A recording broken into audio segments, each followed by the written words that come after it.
Lovelies parathas कैसे हैं आप लोग। आई होप आप सभी अच्छे होंगे, स्वस्थ होंगे, मेरे स्टोरी लाइन को एंजॉय कर रहे होंगे। तो जो कोई भी मेरे चैनल पर न्यू आ रहे हैं, प्लीज़ मेरे चैनल को लाइक शेयर सब्सक्राइब करना मत भूलिएगा। और अगर आप लोगों को मेरे स्टोरी लाइन उसके प्लॉट्स पसंद आते हैं तो प्लीज़ मुझे कमेंट्स करके अप्रिसिएट करना भी मत भूलिएगा।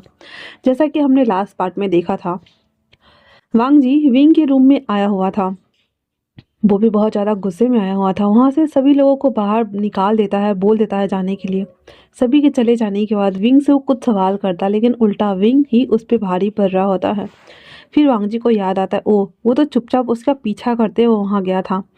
आई मीन कि विंग ने तो उसे कहा था जाने के लिए, लेकिन उसने मना कर दिया था। फिर वह उसके हाथों को पट्टी को जो विंग खुद ही बांध रहा होता है उसको बांधने लगता है। और वांग जी विंग को घूर के देख रहा होता है, एकदम सस्पिशियस वाले निगाहों के साथ में। विंग कहता है, आप मुझे इस तरह से क्यों देख रहे हैं? मैंने कोई क्राइम नहीं किया है।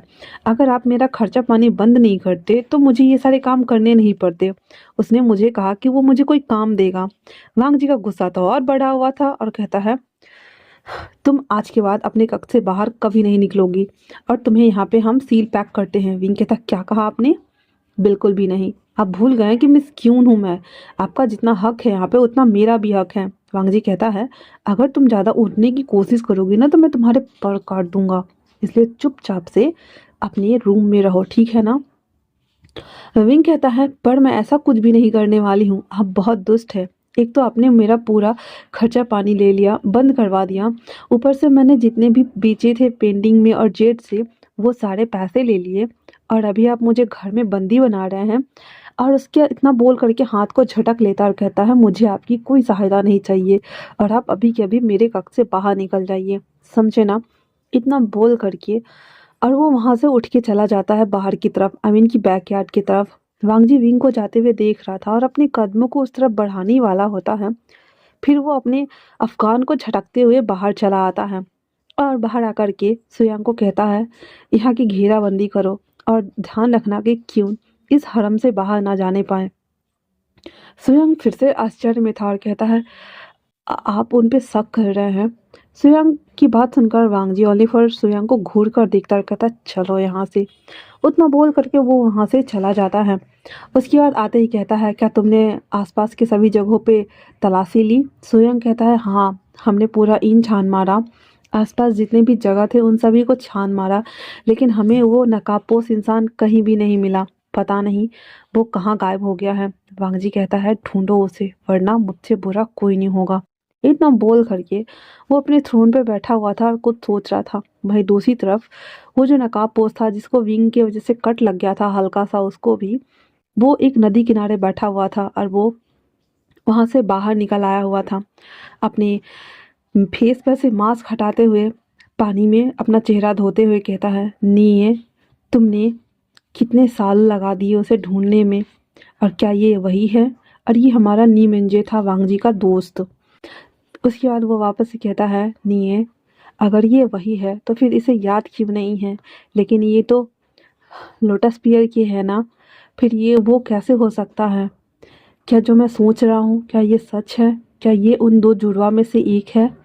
क्या ये वही है जो मेरे साथ था बचपन में? और यहाँ पे नी मिंजो कुछ बचपन की यादों के बारे में सोचते हुए कहता है, बचपन में हम कितने अच्छे थे ना, साथ में खेलते थे, साथ में रहते थे, और तुमने मुझे वो जेट दिया था और कहा था कि मैं पूरी लाइफ तुम्हारी हिफाजत करूँ एक अल्फा होने के नाते, क्योंकि तुम एक ओमेगा थे। तो क्या तुम हो? और इतना बोल करके वो अपने पास से वैसा ही आ, जो छोटा सा रहता है ना घुंघरू टाइप का जेड, वो निकालता है और देख रहा होता है। ऐसा सेम जेड विंग के पास था, उसमें घुंघरू लगा हुआ था। और देखते हुए कहता है, ये तुम्हारे पास भी है और मेरे पास भी, क्या तुम हो? और इतना बोल रहा था और कहता, अगर तुम हो तो फिर मैं तुम्हें वांगजी के पास नहीं रहने दूंगा। और इतना बोलने के साथ ही नी मिंजो की आंखों में खून उतरा हुआ था। वहीं दूसरी तरफ वांगजी सोच रहा था कि आखिर ये सब चल क्या रहा है। उसकी वाइफ को ना ही तलवार चलाना तो दूर की बात है, वो जिस तरह से अपने आप को उस के लोगों से बचा रही थी और उसके ऊपर वार किया था, वो तो लाठी लेकर सबको मारना जानती थी, ना कि इस तरह से खुद को प्रोटेक्ट करना। ऊपर से जब से आई है तब से अजीब व्यवहार कर रही है। मुझे जल्द से जल्द सभी चीज़ों को पता लगाना होगा। वांग जी अपने ख्यालों में खोया हुआ था। नी मिंजर की आंखों में बदले की भावना आई हुई थी विंग को लेकर के, और वो भी इसकी तलाश जारी थी, क्योंकि वो भी अभी कंफर्म नहीं था कि क्या ये वही ओमेगा है जो उसका बचपन में दोस्त था। और इधर विंग, जिसको घर बंदी कर दिया गया हुआ था और उसे मना किया गया था हरम से बाहर निकलने के लिए। रात के टाइम पे वांग जी वापस से विंग से मिलने के लिए आता है, क्योंकि विंग इतने ज़्यादा गुस्से में था कि उसने जिया के हाथ से खाना लेकर फेंक दिया हुआ था और वो खाना नहीं खाई थी। बाहर जो प्रहरी था वो उन्होंने जाकर के कंप्लेन किया हुआ था कि मिस क्यून खाना नहीं खा रही हैं, जिस वजह से, और ऊपर से वो बाहर आंगन में भी बैठी हुई थी। और रात के इस टाइम में मौसम ठंडा हो जाता है ना, तो बिना मतलब फर्स्ट सेकेंड लेयर कुछ भी नहीं पहना हुआ था विंग ने, और वो बस 2 लेयर कपड़े में ही बाहर आंगन में बैठा हुआ था, जिस वजह से सबको डर लगने लगा था। वांग जी टहलते हुए वहाँ तक आता है और सारे सैनिकों को बोल दिया जाता है थोड़ा देर के लिए अलग हो जाने के लिए।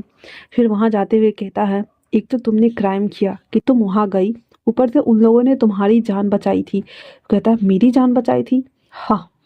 तो कहता है तुम्हारी जान नहीं बचाई, एक तरह से देखा जाए तो तुम्हारी जान बचाना हुआ ना, क्योंकि वो जो नकाबपोश था वो तुम्हारा नाम लेके बुला रहा था। ऊपर से उसने खुद को घायल होने दिया और तुम्हें छोड़ के वो भाग गया। अगर उसका इंटेंशन तुम्हें मारने का या फिर मुझे मारने का था तो मारना चाहिए था ना कि इस तरह से वो जाना था। विंग, जो कि उसको ऑलरेडी बहुत ज़्यादा गुस्सा था ही 2-3 चीज़ों से, वो उठते हुए कहता है, आप किस तरह के जांगफू हैं, आप किस तरह के अल्फा हैं, मेरे बताएंगे मुझे? आखिर आप चाहते क्या हैं? क्या सुनना चाहते हैं मेरे मुंह से कि मैंने बुलाया उन लोगों को? आपको क्या लगता है कि वो मेरे इशारे से यहाँ से चले गए, या आपको ये लगता है कि इन सब के पीछे मैं हूँ? आपको मुझे सज़ा देनी है क्या? वांग जी कहता है, तुम्हारे पास ओनली फॉर आधा घंटा है, अपना क्राइम कबूल करो। विंग विंग कहता है, मिस क्यून मिस क्यून हूँ मैं। अगर आपको लगता है कि ये सब कुछ मैंने किया है, ठीक है देन, पर फिर भी मैं आपको कहना चाहूँगा कि ये सब मैंने नहीं किया है। और इतना बोलने के साथ ही विंग की आंखों में आंसू आ गए थे और कहते हैं, मुझे खुद नहीं पता, मुझे तो बस इतना बताया गया था कि अगर मैं उससे मिलने जाता हूँ तो वो मुझे कोई काम देगा जिससे मैं पैसे कमा सकती हूँ। आपने ऑलरेडी मेरा सारा खर्चा पानी बंद कर दिया है, मेरे जितने भी पैसे थे वो सब ले चुके हैं। मैं अब ऐसा क्या करूँ जिससे कि मैं, और इतना बोलते बोलते वो चुप हो जाता है। वांग जी उसके पास आने का कोशिश करता है तो विंग घूम जाता है। वांग जी बेचारा फिर से अपनी ही जगह पे खड़ा हो जाता है और गुस्से में दांत पीसते हुए कहता है, बस तुम्हारे पास आधा घंटा है, तुम मान क्यों नहीं लेते कि इन सब के पीछे तुम्हारा हाथ है, वो तुम्हारा साथी है?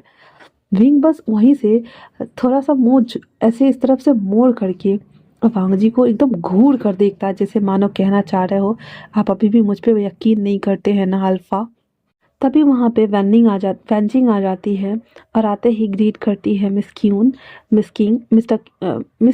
एंड किंग, दोनों को ग्रीट करते हुए वापस से कहती है, आपको गलत फहमी हुई है किंग, उन्होंने ऐसा कुछ नहीं किया होगा, वो ऐसा नहीं कर सकती हैं।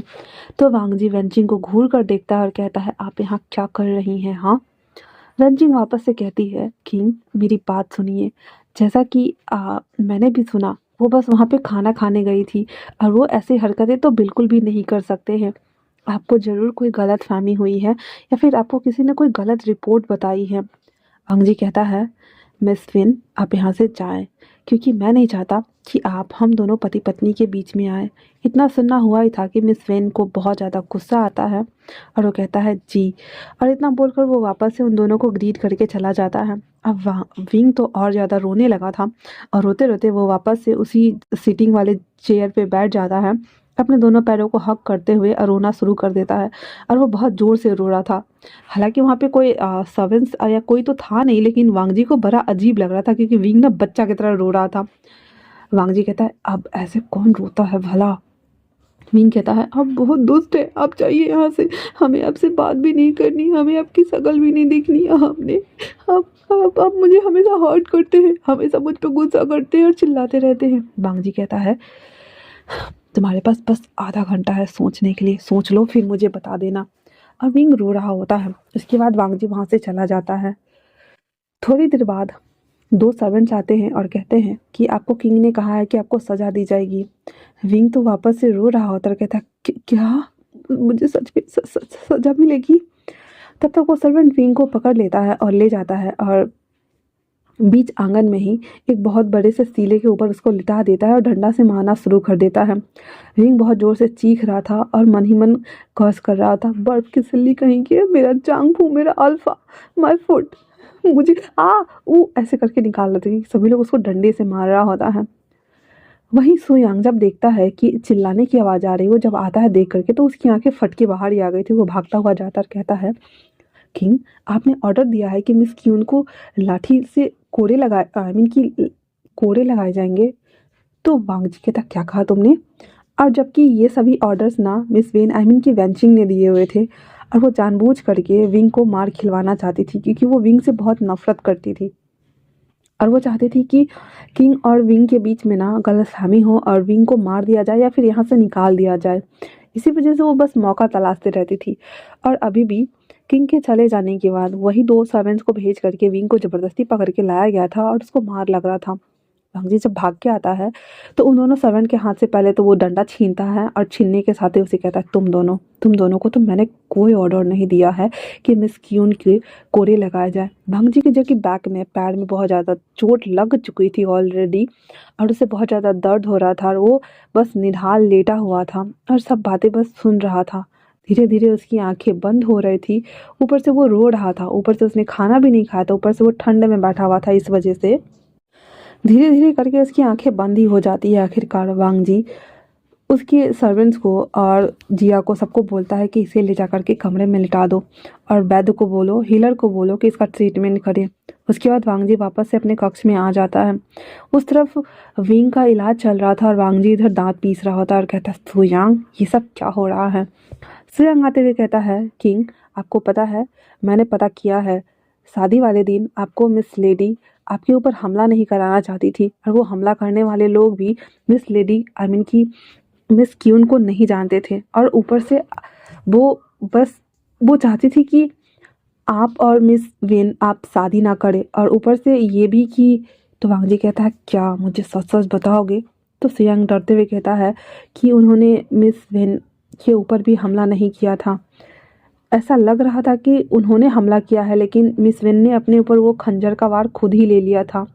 वांग जी उसकी बात सुनकर पूरा शॉक हो गया था और कहता है, मतलब ये सब कि मिस वेन ने जानबूझ कर किया ताकि मैं विंग को सजा दूं? तो सुयांग कहता है, हाँ, शायद से ऐसा ही हो सकता है, क्योंकि मिस वेन ने वो चाकू खुद ही से खुद के ऊपर ले लिया था और मिस क्यून कभी भी उन्हें या फिर आपको हार्म नहीं करना चाहते थे। वो तो बस ओनली फॉर ये चाहते थे कि इन 4 सालों में जो आपने उन्हें जो रिश्ता नहीं बनाया है और जो कुछ भी, वो बस आगे बढ़ाया जाए और वो आपसे बस थोड़ा-सा वक़्त माँगना चाहती थी। लेकिन आप उनकी बातों पर ध्यान दिए बिना ही राजनीतिक संबंध बनाने के लिए आपने मिस वेन से शादी के लिए हाँ कर दिया। इसी वजह से वो दुखी होकर के यहाँ आपको डराने आई थी, लेकिन उन्हें कहाँ पता था कि। और इतना बोलते-बोलते वो चुप हो जाता है। वांग जी अपने थ्रोन पे बैठा हुआ था और अपनी जो थ्रोन की कुर्सी रहते हैं ना, उसको पकड़ के ऐसे ग्रैब कर रहा होता है और दांत पीस रहा होता है कि किस तरह से उसने इंग को मारने के लिए, जान से मारने के लिए ऑर्डर दिया और इंग जब को पता चला तो वो पैलेस छोड़कर भाग गई और पहाड़ी के एक छोर पे जाके सीधे नीचे गिर गई थी।